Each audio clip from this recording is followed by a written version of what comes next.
गाजियाबाद के लोनी बॉर्डर थाना क्षेत्र के बलराम नगर में हुई बुजुर्ग दंपत्ति हत्याकांड में पुलिस ने खुलासा किया है। कलयुगी बेटे ने खुद ही कर दी थी माता पिता की हत्या। घर का सामान अस्त व्यस्त कर घर में दिखाई लूटपाट की कोशिश।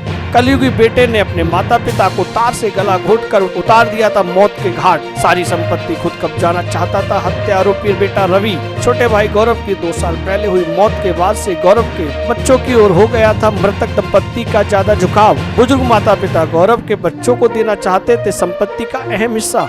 बेटे रवि को ये था नागवार। पुलिस ने आरोपी रवि को गिरफ्तार कर लिया है।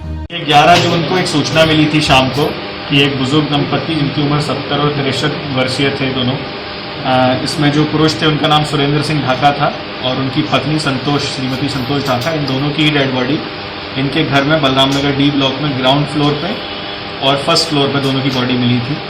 तो इसमें तत्काल कई टीमें हमारी काम करने लगी थी। हमारी फील्ड यूनिट भी इसमें फौरन आई थी। तो इसमें बहुत अच्छा काम किया है हमारे क्षेत्राधिकारी लोनी और SHO लोनी बॉर्डर ने, और बहुत ही कम समय में इस घटना का सफल अनावरण किया। इसमें पूरा मामला ये निकला कि जो इनका बेटा है रवि ढाका, उसने ही ये कृत्य किया था और उसने प्रॉपर्टी के लालच में एवं अन्य कारणों के कारण अपने बुजुर्ग माता पिता का गला घोंटकर उनको मार दिया था और फिर वहाँ से अपना नॉर्मल ये रूटीन पे निकल गया। सर पहले किसकी हत्या की गई? इसमें सबसे पहले इसका नॉर्मल डेली घर से जाने का समय सुबह 9 बजे से 10 बजे के बीच में ये घर से जाता है अपने काम पर।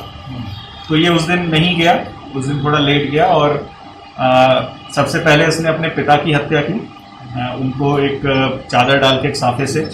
फिर उसके बाद ये ऊपर गया जहाँ पर इसकी माताजी थी, उनको इसने एक तार के माध्यम से, जो कि ये उठा के लाया था कहीं से, उस तार के माध्यम से उनका गला घोंट के उनको मारा।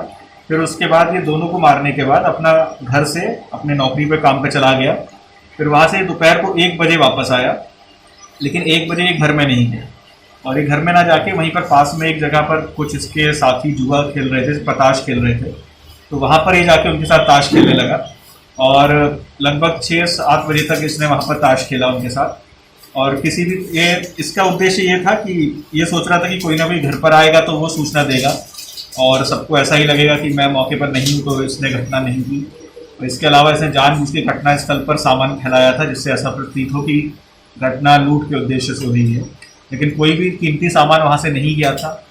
फिर उसके बाद इसको जब पकड़ के इसके बारे में हमें सूचना मिली और चीज़ें जब इससे पूछताछ की डिटेल में, तो इसने सभी बातें इसने कबूल की कि इसने किस तरह से पूरी चीज़ें की थी और किस तरह से इसने बुजुर्ग माता पिता की हत्या। सर हत्या का प्लान कितने दिन पहले बनाया था? इसने कब से इसने कहा कि हत्या करने में, तो कब से प्लान की?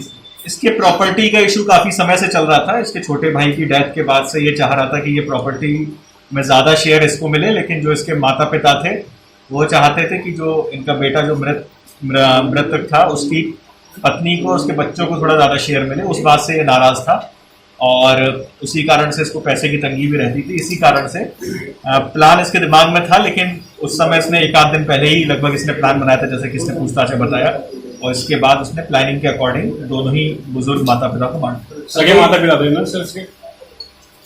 अगर आप ये वीडियो YouTube पर देख रहे हैं तो हमारे चैनल को सब्सक्राइब करें और बेल आइकन को दबाना ना भूलें। अगर आप Facebook पर ये वीडियो देख रहे हैं तो हमारे पेज को लाइक करें।